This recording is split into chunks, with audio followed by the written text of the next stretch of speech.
I'm a 30-year-old woman, and for as long as I can remember, my younger sister Olivia has been the family favorite. Growing up, our parents compared everything: grades, clothes, friends, but it became worse when we became adults. I focused on my architecture career while Olivia married Derek, a startup founder. Overnight, she became the perfect daughter, and family gatherings turned into highlight reels of her new house, travels, and dinners with important people. I didn't mind the praise at first, but when every conversation started with, "Olivia and Derek just bought," or "Olivia's planning another party," I stopped sharing anything about my work. During one dinner, Olivia joked that I was married to my blueprints. Everyone laughed, and I smiled along, though the remark stuck in the air.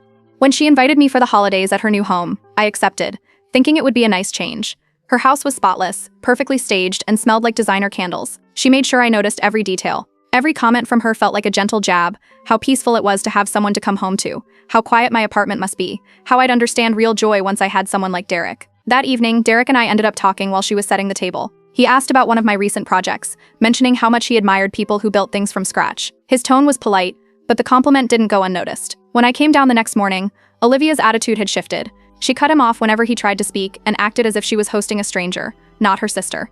A few days after I left, she called, accusing me of flirting with Derek and being jealous of her marriage. The accusation caught me off guard. I denied it once, calmly, but when she pushed again, I told her to believe what she wanted and ended the call. From that day on, I stayed silent. She could keep her story and her perfect life. I didn't care enough to fix her narrative. Weeks later, while I was reviewing client plans one morning, my phone rang. It was Derek. I almost didn't answer, assuming it was a pocket dial, but he spoke quickly, asking for professional help. Something about a renovation budget that had gone sideways. I hesitated. It sounded like work I could easily do, but the situation felt complicated. Still, his tone was desperate, not flirtatious or familiar. He mentioned he'd tried to manage things himself, but it was falling apart.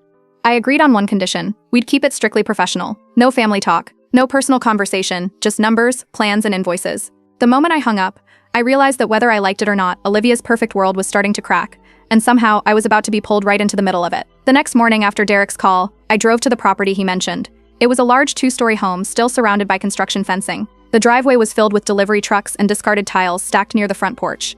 Derek met me at the door looking exhausted. His shirt sleeves were rolled up, and there were papers scattered across the kitchen island. He explained that the renovation had doubled in cost and several contractors were demanding early payments. He handed me a folder filled with invoices and receipts. I noticed 3 different design companies listed for the same living room layout, all charging overlapping fees.